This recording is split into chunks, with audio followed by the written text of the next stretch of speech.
Hello, today I'm going to be talking about cutting cast iron pipe. There's a number of different ways to do it. One way, if you have many man hours, you actually can cut it with a hacksaw.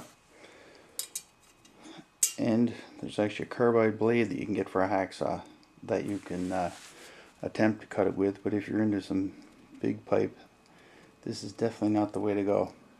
It takes a long time to cut cast, it's exceptionally hard. Something that I've done over the years, I've used a reciprocating saw with regular blades. These are gold. Yes, I do use that quite often. Something that I try and get is a carbide tip blade for the recip saw, and they work excellent. One thing about using the reciprocating saw with the speed of it is good just to put a little bit of water on it just to keep it cool. So that's what usually burns out your blade for you. There's another way, and I've done it this way as well, with a grinder, and just a cutting disc. If you're using a cutting disc, don't just wear goggles. Actually, should wear a full face shield, especially with a cutting disc. And a friend of mine, he had a bad accident. Actually, a piece of it broke off, came across his face, cut his good chunk out of his lip, and right up into his nose. And he had a pretty good operation. He's scarred for life. So that's something you definitely don't want to do. Make sure you wear a full face shield.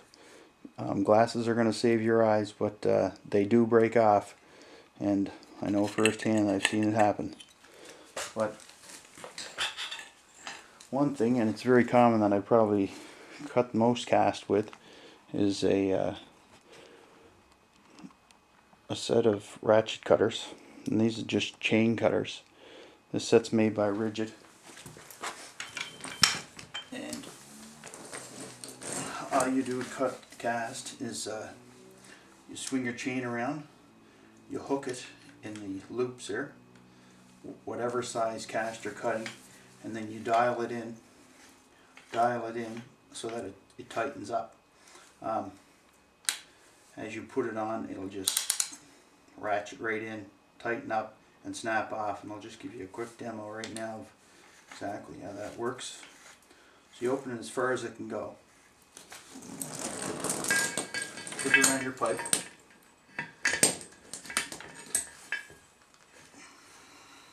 Tighten it up. These are well lubed, so this one you just spin that locking mechanism, and it locks in the ratchet system.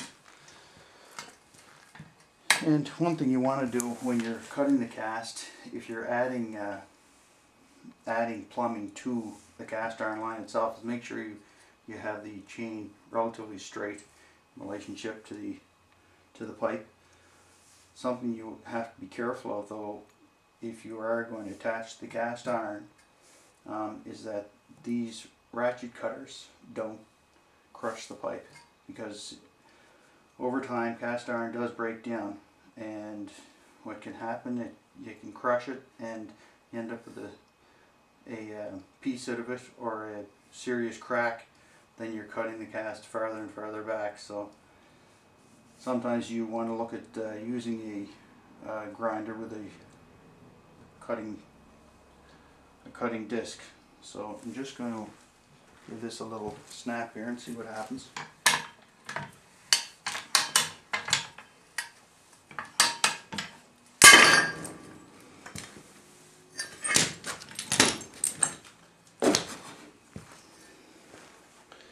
And that's the cut. Didn't come out too bad. Something you don't want to do when you're breaking cast out, say with a maul or whatever, is actually hit the pipe itself. If you want to go to the hub and actually hit the hub will split quite easy with a few good whacks, and with a decent size, a 5-pound maul or better, or 5-pound hammer, and just crack the hub. That'll break away quite easily, and you can remove your cast. Remember, if your stack is here and you're attaching to plumbing down below, go downstairs, cut it off straight, plug that off so that no debris falls from the cast down into the line, and then you're going to have future problems. So that's how the snap cutters work.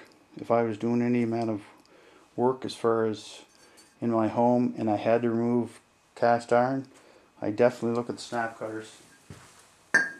You can rent them pretty well everywhere in the rental shop.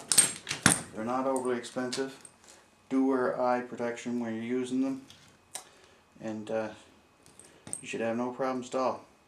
Anyway, thanks for watching. Have a great day.